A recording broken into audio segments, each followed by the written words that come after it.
how you win. You stay alive long enough to have more kids. That instead of you don't go to the next level, your kids go to the next level of the game, right? So that's the sense in which you can think about evolutionary game theory.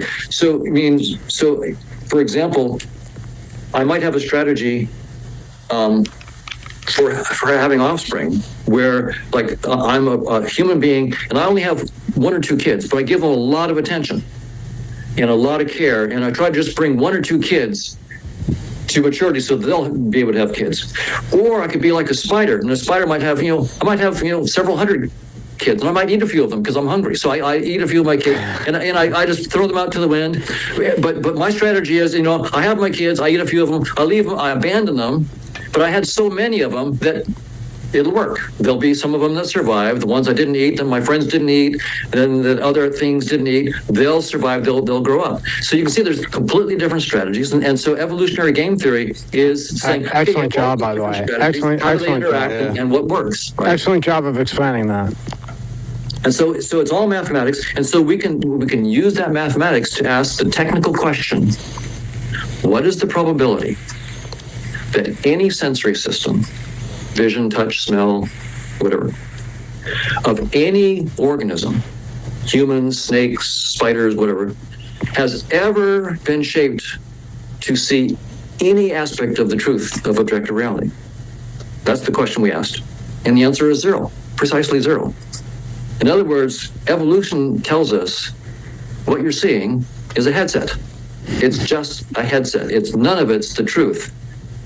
Evolution shapes sensory systems to keep you alive long enough to reproduce.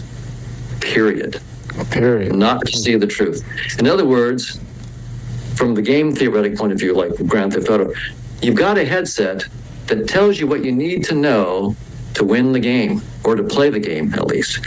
You don't need to know about the diodes and resistors and the software and the supercomputer that's running the game, right? If you had to toggle voltages in the supercomputer to play Grand Theft Auto, you would lose against someone who didn't know about that and was just turning the steering wheel and pushing on the gas. Right. You would lose. And that's what evolution has done. You don't need to know about the nuts and bolts about reality. Forget about it. You need to have steering wheels and gas pedals to play the game of life. And so you're not going to see the truth. You've got a headset. And it's a theorem of evolution by natural selection that's the case. But evolution doesn't tell you what's outside the headset. It can't tell you.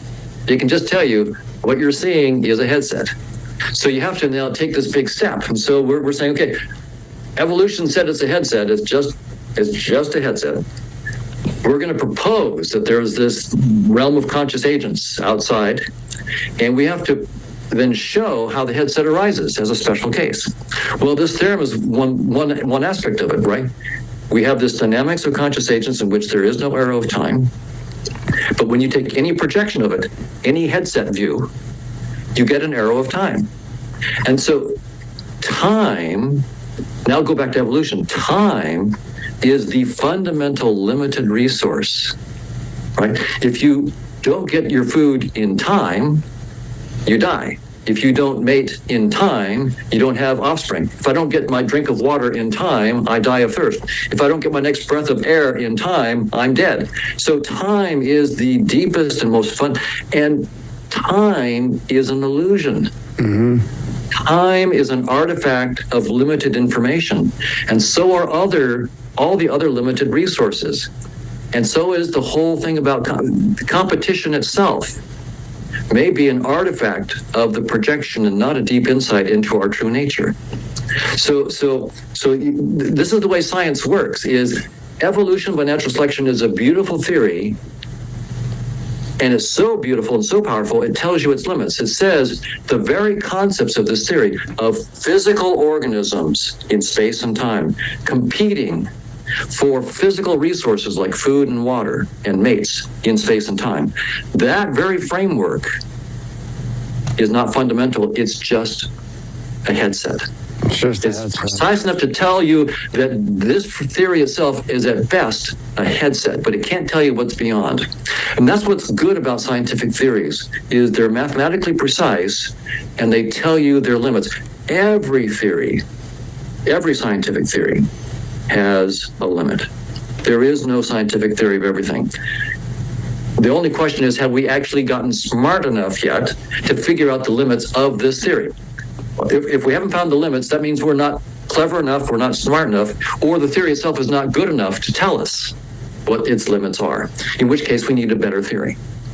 But every scientific theory is just, well, every theory has its own assumptions, right? Every theory says, if you let me assume this, like Einstein, he said, let's assume that there's something that we'll call space and time, and let's assume that the speed of light is the same for all viewers in time and space. So the speed of light is always the same. So we're going to make that assumption, and we're going to assume that the laws of physics are always the same if you're always moving at constant speed.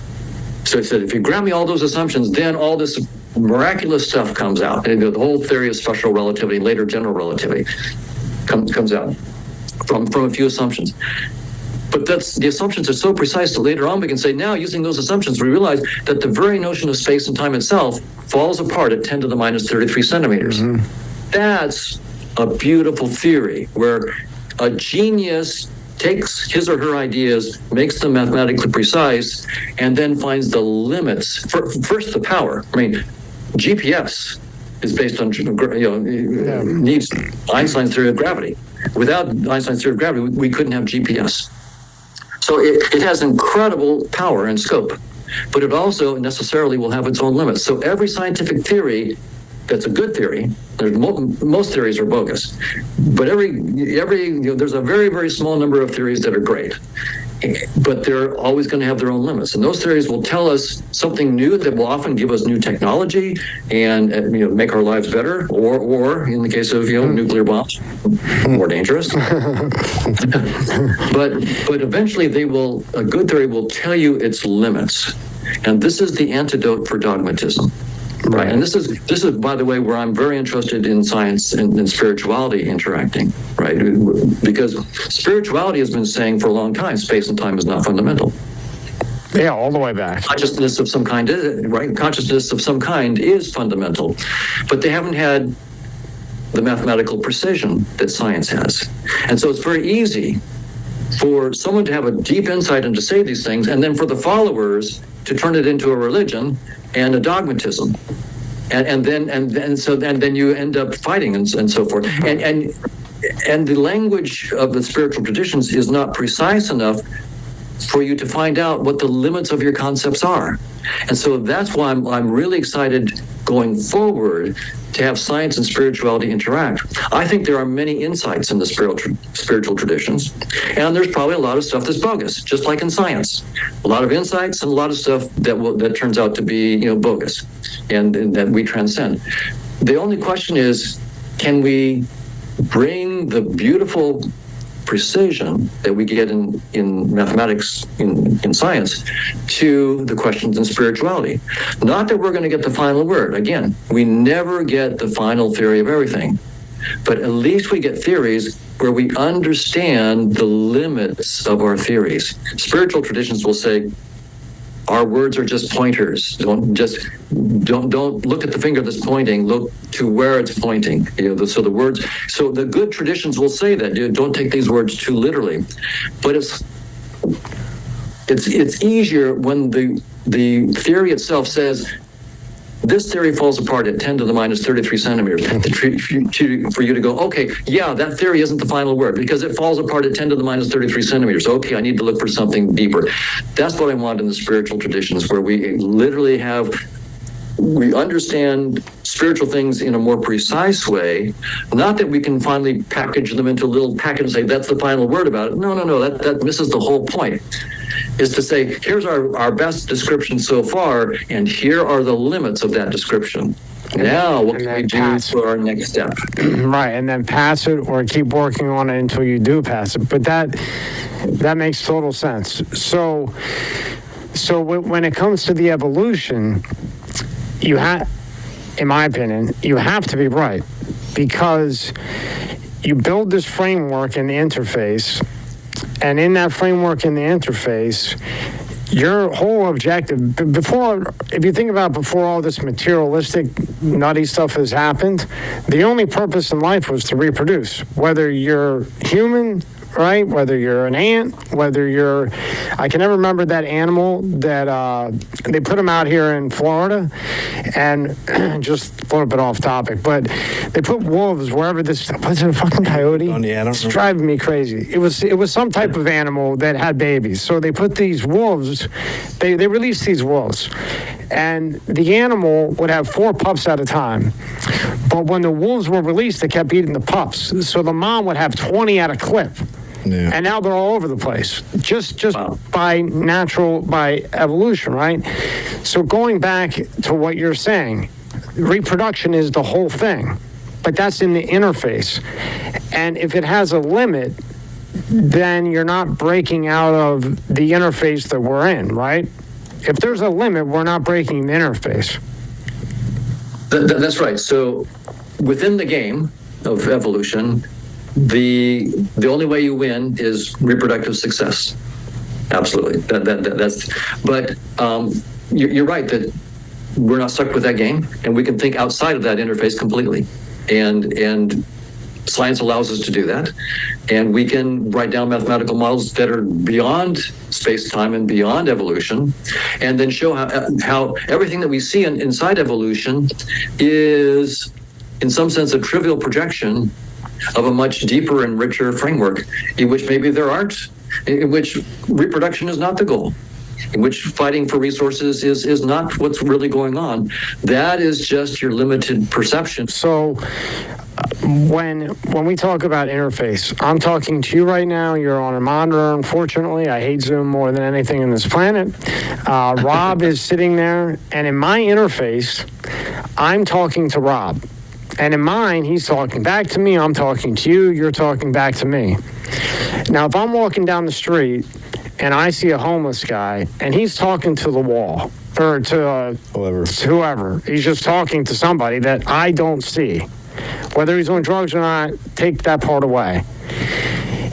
Is that similar? Because in my interface, I'm talking to you, I'm talking to Rob, but Rob might not even be there. You might not even be there. It's just what I'm projecting in my interface, just like that guy who thinks he's talking to somebody isn't there, but he's having a full-blown conversation with nothing. That's right.